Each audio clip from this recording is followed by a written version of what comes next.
আরে এই ডাক্তার, তুই আমাকে বিটেক্স বলি ইয়াকে দিছিস? কেনে এত বিটেক্স গো? ইয়া বিটেক্স না বিটেক্সের নকল রে? এই দেখ বিয়ের জায়গায় ডি লেখা। আরে যা, অশিক্ষিত হয়ে বুঝলো কি করি রে? এই মনে মনে কি ভাবছিস? আগে বিয়ের জায়গায় ডি করে লেখা সেটা বল। শুনো, বিয়ের জায়গায় ডি লেখা এটা আমি মানছি, কিন্তু বিটেক্সের যে কাজ এটারও একই কাজ। কেন বিটেক্সের যা কাজ এটারও একই কাজ? মানে আমাকে ভুকা পেয়েছিস? বিটেক্স আমরা ব্যবহার করিনি। আসল বিটেক্স হইলি 24 ঘন্টার ভিতরে পায়ের হাজা ভালো হয়ে যায়, আর তুই আমাকে নকল বিটেক্স দিছিস দিয়ে পাকামো করছিস। আরে কথাটা একটু আসতে বলো না গো, অত চিল্লাইছো কেন? 20 টাকার লেগে ঝামেলা করতে চলে এসছে, বাড়ি যাও তো। আরে শালো বলে কি রে?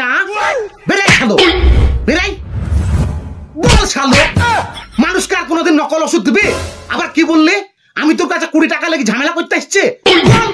আর কোনোদিন দিবি মানুষকে নকল ওষুধ? মাত্র 20 টাকা জিনিসও যদি তোরা মানুষকে নকল দিস, তাহলে যারা হাজার হাজার টাকার ওষুধ কিনে তাদের সাথে তোরা কি করিস রে?